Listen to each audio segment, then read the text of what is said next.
Okay, we're in chapter 7.3. We're talking about the modern model of the atom. So we're gonna do atoms that have that are higher than hydrogen. When we talked about the Bohr model before.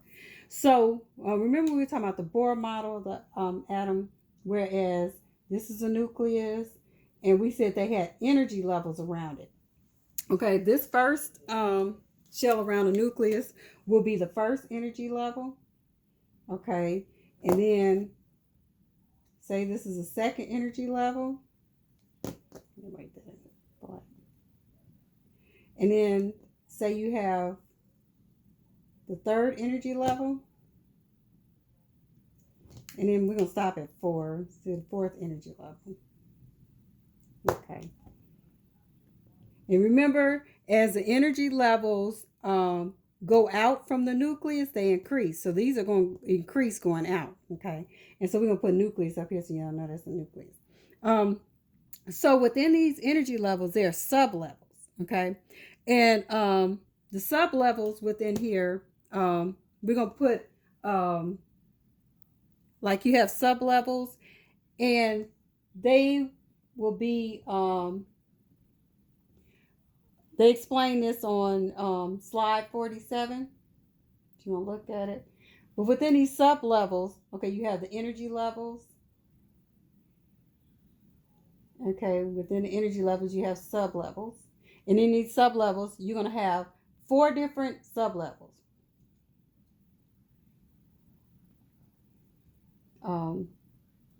And those 4 different sub-levels is going to be S. And then they're going to have like S is less than P, D, and F. Okay, F is going to be the highest. Okay, so it starts with F. These are the 4 different sub-levels you have.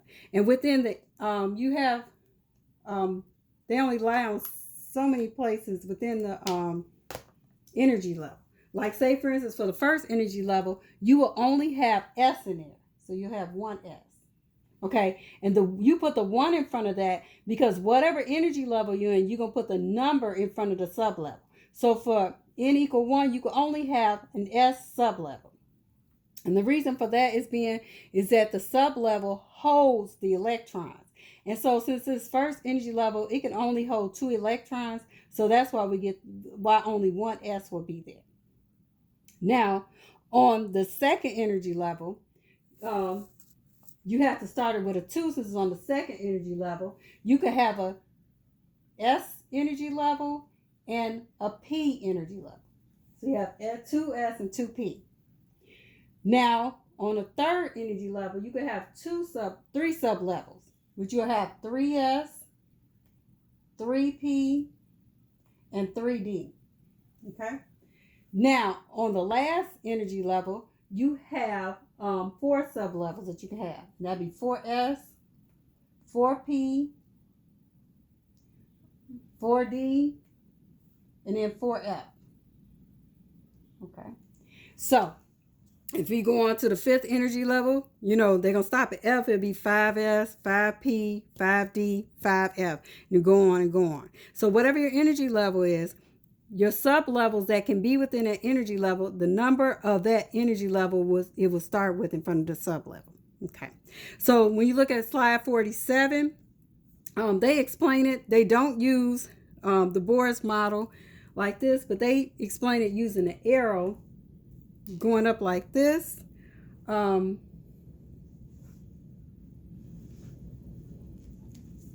it has an arrow going up like this, showing that the energy is increasing.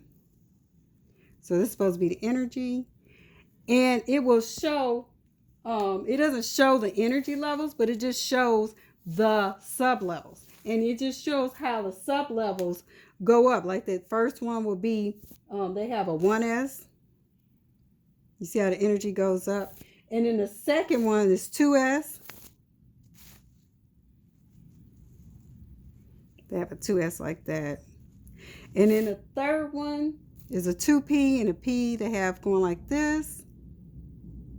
And you notice that they have 3 spaces for the 2P right here. Okay. And then you all notice this only has 1. And then the next one is a 3s. So we'll put the 3s right here. You notice S only has one. And then they go up to the 3p. Now the P has 3. 3p. And then the next one that they have is a 4s. And then after that, they have a 3D. Okay, so 3D is right here.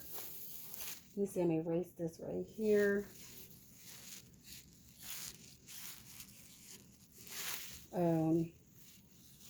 This right here, we'll put the 3D right here, and they're going to have 5 for the 3D. 5, and they got 3D. And then the last one that they drew, they have, it's not green, so energy, your energy is going up. And then for the last one, they have the 4P. So 4P right here.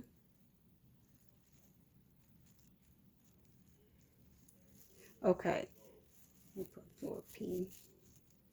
So you notice that the 3D, you see the 4S came before the 3D. So when we get into the 3s, when we get into the Ds, like when you get to the P, and between the P and the D, you're going to put the S before that when we get higher, when we start naming Ds up in there, because the D sublevel has more energy than the S. So when we get into doing the electron configuration, you'll get better doing this when we show it with a periodic table. But the 3D energy sublevel has a higher energy than the 4S. That's why it is higher. Okay, so when you name it, and then it goes back to 4P. So when you notice this, you notice that each one of these have, like the S only has one box, P has 3 boxes, and D has 5, and the F is going to have like 7.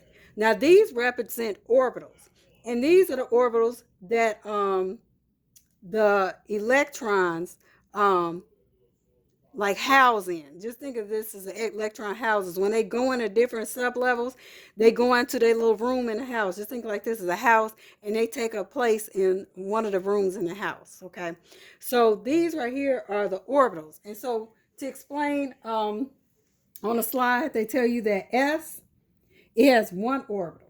You all see it has 1 box. P has 3 orbitals. And you all see D has 5 orbitals. And then F has 7 orbitals. We don't have F up there. We didn't go as high as F. And so within these orbitals, the electrons are housed. Okay. So going from there, they talk about the arrangements of the electrons. Now, the electrons, they'll have some rules on here on slide 55. But when you look at these orbitals, the electrons, you're going to write them as arrows when you put them in here. Like if you have 1 electron here, you'll put an arrow like that. And they're going to go in opposite spin when they're in each orbital. Okay, to easily explain this, I will do some problems with you. Okay. Let's see. So when you look at slide 49, they talk about carbon. They're showing you how the electrons are arrows within carbon. And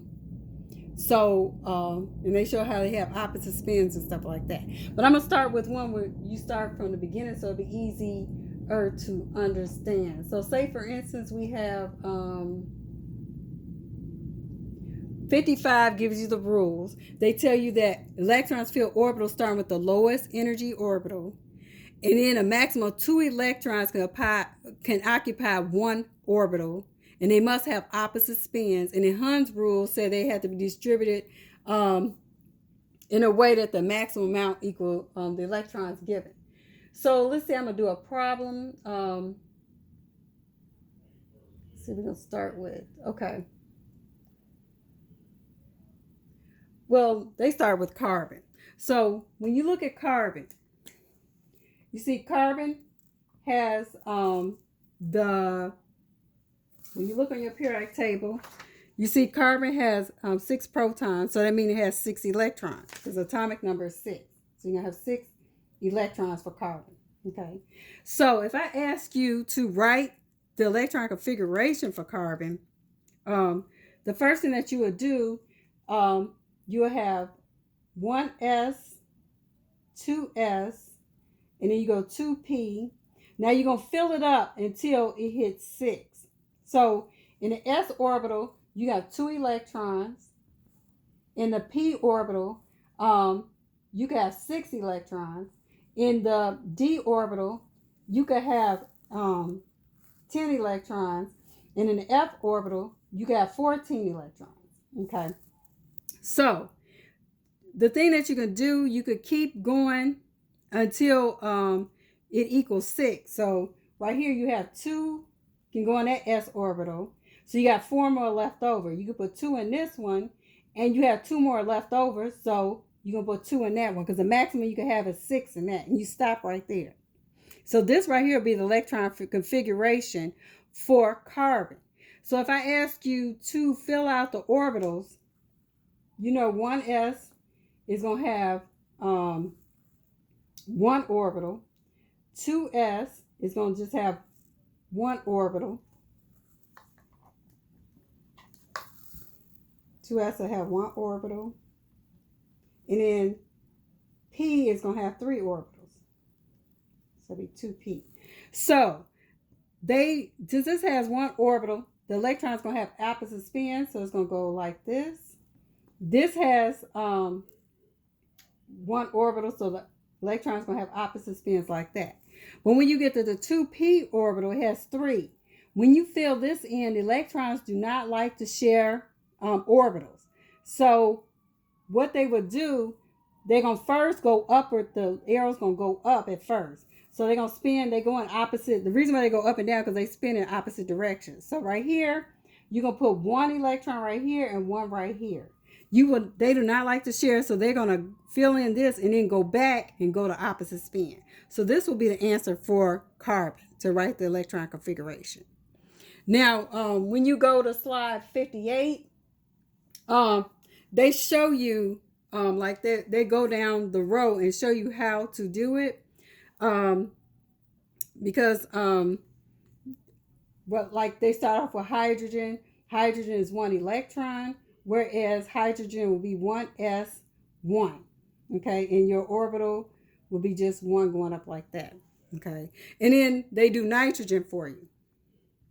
So nitrogen is, when you look on your periodic table, you see nitrogen is 7. So you have 1s2, 2s2, and then you got 2p. So you got 4 right there. You got 3 left over, so that'd be 3 right there. And if I ask you to write the orbitals for it, you're going to have 1s,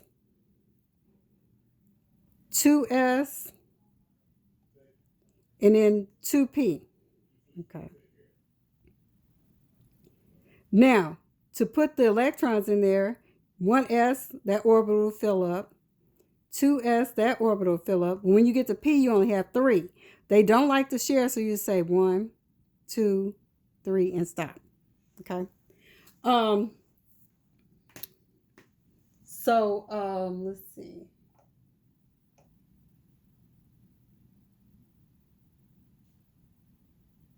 Now, they give you one on slide 59. For silicon, let's see, Si, and when you look on your periodic table, it has 14 electrons. So you have 14 electrons. And so you're going to say 1s2, 2s2, 2p. So that's 4 so far. They got to equal 14. So you got 4, you got 10 more left. So if you put P can have 6 electrons, so you can put 6 right there. So that altogether be 4, 10. So you got 4 more left over. So after 2p, you have 3s. And for 3s, you got 10. You can only put 2 in S. So right there you have 4, 10, 12. You need 2 more left over. So you could put your 3p, and you're going to have your 2 right there. So that's how they got that electron configuration. And then to do your orbitals, if I ask you to draw the orbitals for each one, let's be 2p, and then 3s, and then this will be 3p. They will all, be filled out. Remember, they don't like to share, so we do that, and then we go down. This one, and then this one will share. Okay. Let's see. Now, we're going to stop right there. We're going to show how you can figure this out with the periodic table.